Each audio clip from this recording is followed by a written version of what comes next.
Wow. So I know we talked about some sealed games that we still own. Yeah, my list is pretty long for the sealed games that I still own, and I still have a couple systems to go.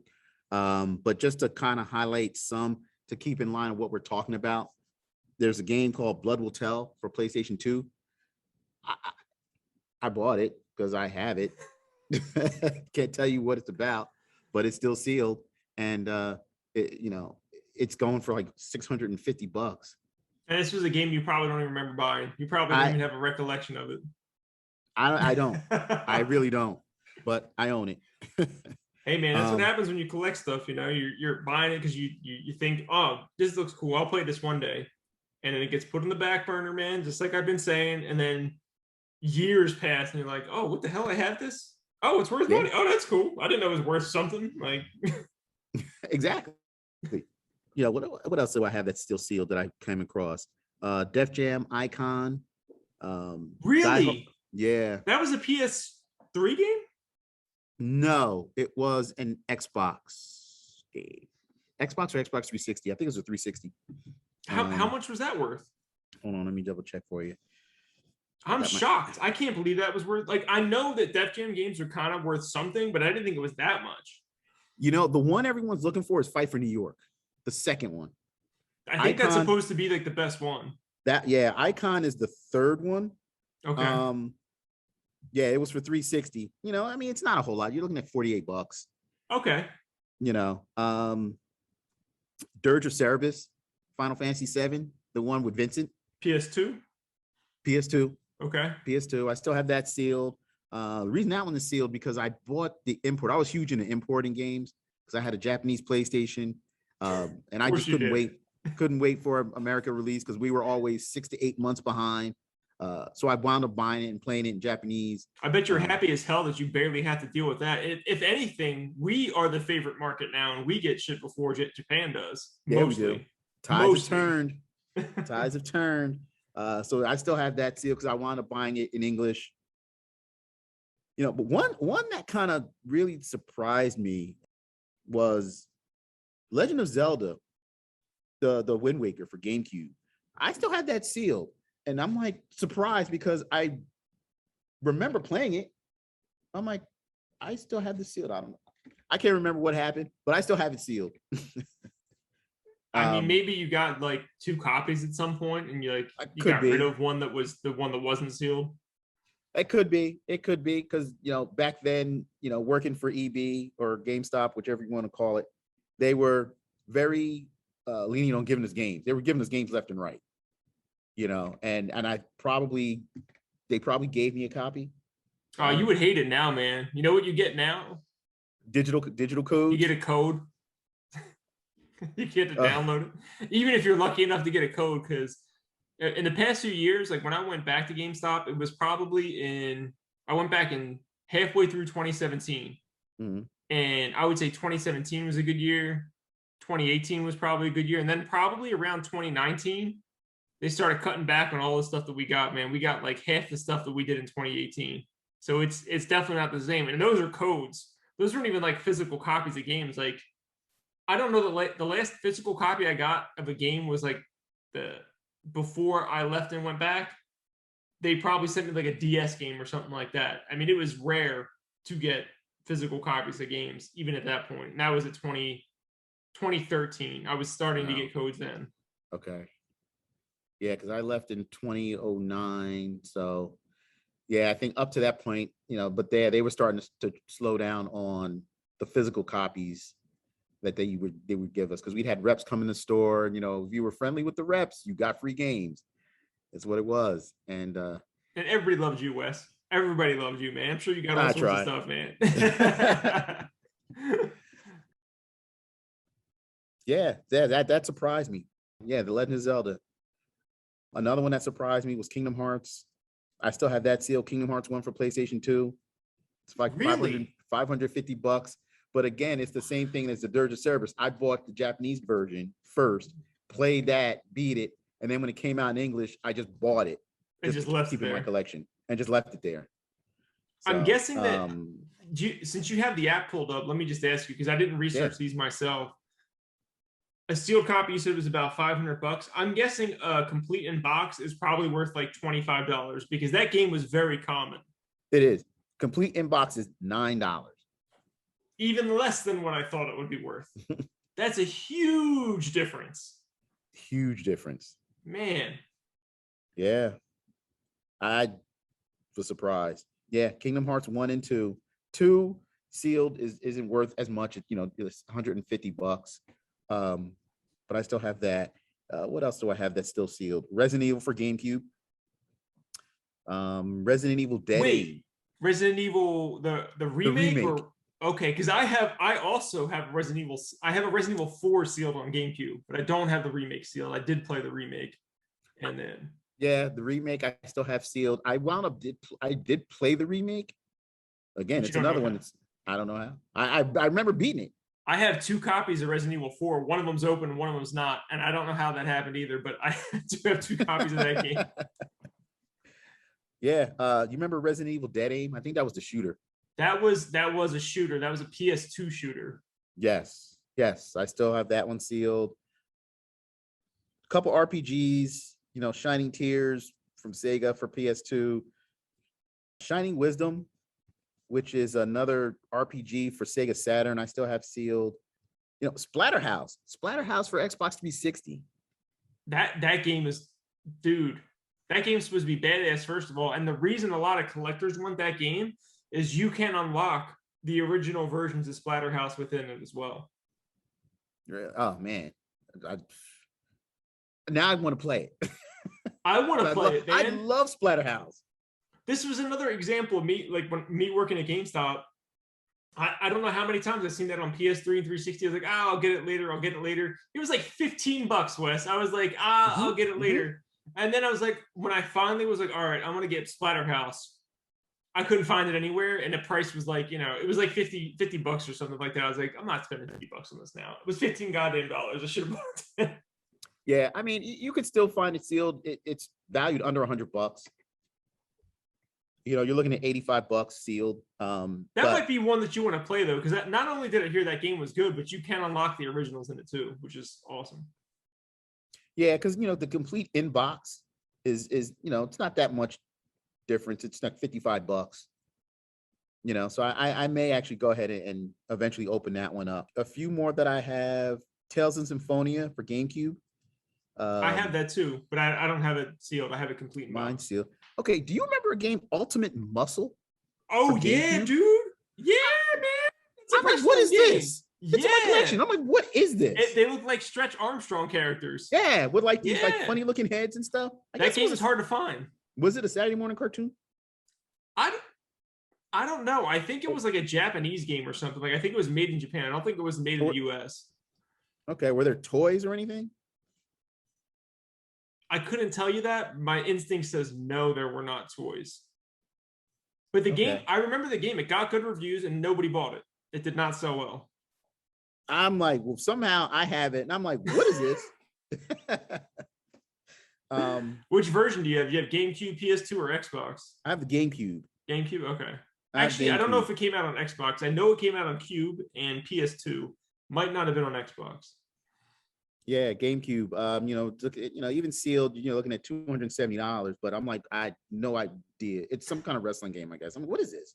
Now that game's supposed to be a lot of fun. Like a lot of people, like a lot of wrestling fans, are really like wrestling game fans. Really like Fire Pro Wrestling, and this was supposed to be like, you know, if you don't have Fire Pro Wrestling, this is like the next best thing as far as like Fire Pro Wrestling. I know, I love. It was great, but Ultimate Muscle, I'm like, I don't know what this is.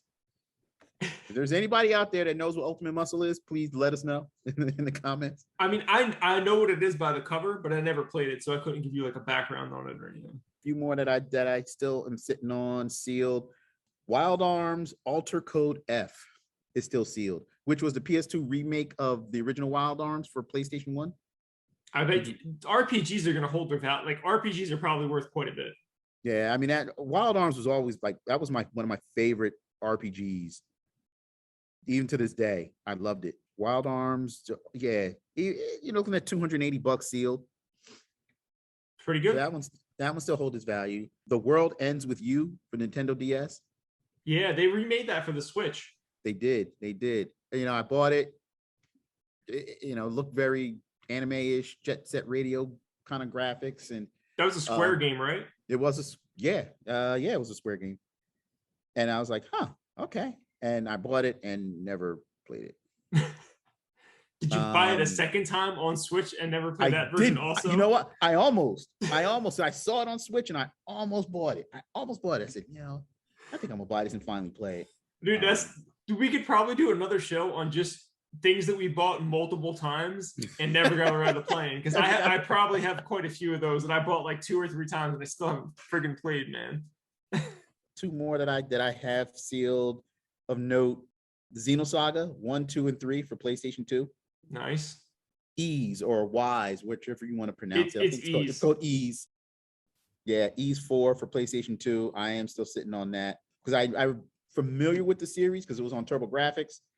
But yeah, I'm still sitting on that one. Yeah, Ease 8 came out a couple of years ago, and that was supposed to be like very, very good. I think it came out on like Switch and PS4.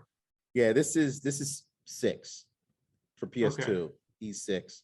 So yeah, those are the ones of note that I have.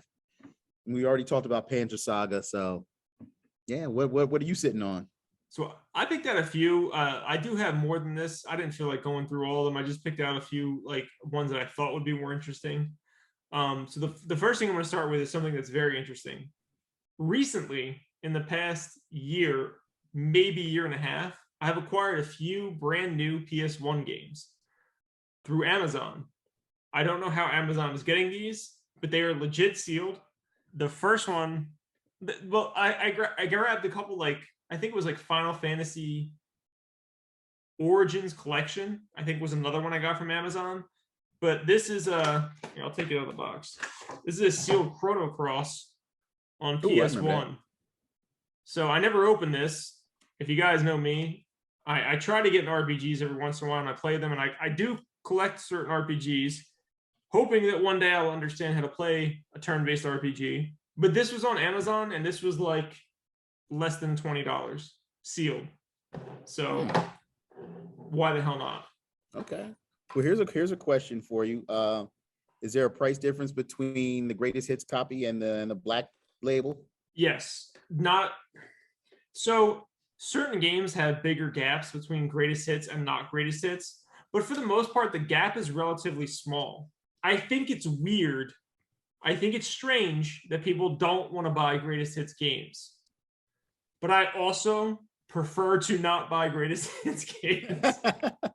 So I'm one of the fucking weirdos. But this, like I said, man, $20. Like, I think this game was like $18 or something. Like, why the hell wouldn't I buy this? It was sealed. Like, crazy. And this came directly from Amazon. So again, I don't have a clue how Amazon's getting these games. They were both Square games, interestingly enough. So maybe Square had like a stock of these that they sold off to Amazon or something. I have no idea. Oh, could be. That's something I thought was interesting. Some other things I thought was interesting was we talked about Soul Calibur and Soul Blade last week. I do have Soul Blade, the first one, sealed on PS1. And never got around to playing, unfortunately. And when I was going through these, because we talked about this before the episode to see what we had sealed, I had quite a few fighting games that were sealed. Another one was Tekken 3 on PS1, which was also a greatest hits copy. I have that sealed as well. None of my fighting games are sealed. All my fighting games are open and played thousands of times. I play mostly by myself, and fighting games by yourself are not nearly as fun as playing with somebody else. So I tend not to play those as much as like a first-person shooter, for example. Okay. I don't think they're bad games. I did like Tekken quite a bit, but I just that's one I just didn't open up. Another game this is confusing as shit to me. So you were talking about earlier how you have like you're like, oh, I had this game, it's sealed, but I remember playing it, but it's the only version I have. I don't have an unsealed copy. Same. I have a sealed copy of Ninja Gaiden Black for Xbox, which is actually like about $100. But I played the hell out of that game. And I don't know how I played it because I don't have an unsealed copy. Like I don't I couldn't explain this to Huh. you. Well, do you have Ninja Gaiden, the first one, opened? No, No. I've Because recently went through all my Xbox stuff, uh and that's the only version I have is a sealed copy. But I have played this game extensively because I remember there's a point where you fight like a witch, and she beat the crap out of me. Like it was probably like halfway through the game, mhm. and I was like so infuriated that I stopped playing the game, and that's when I stopped playing Ninja Gaiden. So I don't know if I borrowed like somebody's and played theirs first. I have no idea, but I beat that game like halfway through until I couldn't take it anymore, and now I have a sealed copy of the game that I never played. I'm trying to remember. Black gave you the original game plus a few additions. They added a few more things to it, correct? That was like the director's cut. It was something like that for sure. Yeah, because I own it too, but I'm trying to remember what Black was all about. Like, That might be what happened, Wes. I might have bought Ninja Gaiden like when they released it, and then I might have bought Black later on if it was like a special cut, and like I might have traded in the original version for Black, okay, and then just never played Black. That might have been what happened. okay, yeah, it makes sense. It makes sense. I don't know. Sounds like something I might do. I mentioned earlier I have Resident Evil 4 sealed on GameCube.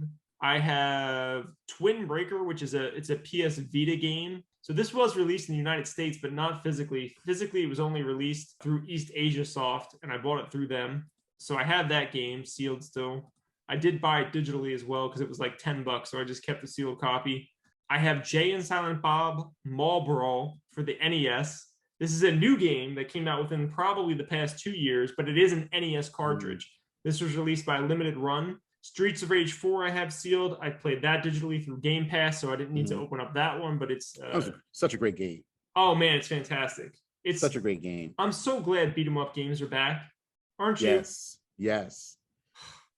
Did you see that they're making a new Ninja Turtles beat 'em up game that's coming out? I can't wait. Oh Can't man. wait. Oh, I'm so happy. I hope that game is good. I hope it's as good as Street Fighter, or not Street Fighter, Streets of Rage. But yeah, I kept that one sealed because I played that digitally. This is my favorite thing that's happened in the past few years. So I've only seen this a couple of times. It's very rare. There's another company like Limited Run. They're called Special Reserve Games, just in case you guys don't know. They release, limited versions of physical games that would otherwise be digital. They released a game called Carry On about a year ago now. And what was very awesome of the creators, they were a Polish team who made the game. If you purchased their physical copy from Limited Run, the day the game released, they would send you a digital code so you can play their game immediately, because they weren't going to be able to ship the game right away. Like it was going to take probably 6 months. I got the game like 6 months later, but by then I already beat the digital copy. So I got a free digital code for buying their physical game. I don't know why more people don't do that. Like, I can't even comprehend why. That is such a good deal, because the way physical limited versions of games are happening now is there's a wide gap from release date to you getting the physical copy. So why wouldn't you just give the people that are paying you money the digital version to play, so they can play right away with everybody else, and then get the physical copy when it comes out? I agree. That'd be awesome. Wes, not only was that physical copy amazing, there was like awesome stuff in there. Like I love the game. The game was fantastic, but I got to play it when everybody else played it, dude. It made the whole experience so much better. And if by some small chance any indie developers are out there listening, please, if you get your game through Limited Run or Special Reserve, please give digital codes to the people who buy it. It makes their experience 10,000 times better. Thank you for the team who made Carry On. I have Volvo Drive for Life. I got this from a thrift store. I never heard of this game. It was on the original Xbox. It was like $3, I think, and it was sealed. So I was like, okay. That's all I got to say about that one. And then I got a game which I purchased from, I think it was from Retrobit. I don't know. There's a couple companies that I buy physical games from, and this was like a limited run type of game also. It was Wadham. It was a physical copy of that. This is from the creator of Katamari Damacy, which I'm sure you know, Wes. Really? Yes. Huh. So as soon as I saw that he was creating a new game that was in the style of Katamari, I was like, oh my God, I got to get this. So I had to pick that one up. And then the last two games were interesting. I don't know how often Nintendo does this, but I have a Game & Watch collection for the Nintendo DS. This was only available. This was not available at retail. You had to use your Nintendo DS points and order the game directly through them. So this was a copy I got through Nintendo. Did you look up the price on that? I did not look up the price, but I can find out right now because I also have Game Eye, so it won't take me long. But do you have any games from Nintendo that were purchased directly through their store that you could not buy at retail? I don't have any. Okay. I have another one also, which is Electroplankton, which was an awesome game, but you also had to order that through Nintendo's like points program. So Game & Watch sealed is $70. Okay. So I didn't pay anything for that game. Like I said, it was free, but I had to have enough points to be able to order it through Nintendo. And then Electroplankton I played, and that complete in box is $54 right now. A sealed copy would have been $95. Okay. And finally, I have Wu-Tang Shaolin Monks. Or not Shaolin Monks, Shaolin Style. Like, Shaolin Monks was Mortal Kombat. Wu-Tang. Yeah, man. PS1. Yeah. I still have my EB Game sticker on it. I paid $14.99 for the game. And it's definitely worth more than that now because Wu-Tang is still popular. And it was a fighting game, obviously, because they're... It was. Now, you remember the story behind Wu-Tang, correct? Maybe? What story do you have? There was the developer of Wu-Tang, there was a game called Thrill Kill that it was an adult-only game, fighting game, 4-player fighting game that they were going to put out. I don't remember this. And just before release, Sony pulled it. Because of the AO rating? Correct. It had, because of the characters, there were dominatrix in there. It relied heavily on a lot of bondage and S&M characters. Okay. It was a fighting game, but the characters and their movements were a little on the adult side, and they scrapped it. And they turned it, they took the engine, they kept the engine and slapped Wu-Tang on it and changed the skins and everything. But the cool, if I was fortunate enough, because there was a few copies of Thrill Kill that got out. Dude, that's probably worth some money, man. Yeah, it's I don't think so. No? I don't think there's a price on it because it's so hard to find. It's so hard to find because technically it was never released. Dude, that is so much cooler than a friggin' sealed copy of Super Mario 64. That is 8 billion times cooler than that. Yep. You remember when maybe we weren't working together. I was probably working with somebody else because it was like very early. No, it was still early 2000s with you. There was an original Xbox title that they pulled from the shelves. Yes. Which one was that? Kukatu Kojin? That sounds right. Yes. Why did they pull that game? Because it had Islamic imprint on one of the stages. And they felt that it was offensive. So they pulled it. Did you get your hands on that one? Oh, I bought it like day one because it was a fighting game. But I remember we sold it for a while. And then they told us to pull it. As soon as that game got pulled, it's not going for very much though. See, these are the things that should be going for much money, not a common game like Super Mario 64. This is the stuff that people should care about. Because I remember the day that got pulled, I was in the store and I was like, shit, I should have bought this. Because if you guys don't know, when a game gets pulled, you're done. You're not allowed to buy the game. You got to pull it. You can't just sell the game. Like, you're going to get in trouble if you sell the game at that point. So Correct. I missed my window of opportunity, and I was like, damn it, I wish I knew this was happening. I would have bought it. But like, to me, that game is 1,000 times cooler than having a sealed copy of Mario 64. The game wasn't that good from what I remember, though. But it doesn't matter, man. You have something that was basically not. It's like when EA released NBA Live. I think it was like 20. Oh God, what the hell year was it? 2010, 2012. Mhm. There was a year where they sent out review copies to reviewers. So there are copies that exist. But then the reviews were so bad that EA pulled the game and never released it. So something like that is so much cooler. Yeah, I remember that. I do remember that. So there's copies out there of that game. Like, that is so much cooler than a copy of Super Mario 64 or a sealed copy of The Legend of Zelda for NES, man. Yeah, Kukatu Kojin, an open copy of complete in boxes, only looking at $15 new. What? It's selling for $22. Yeah.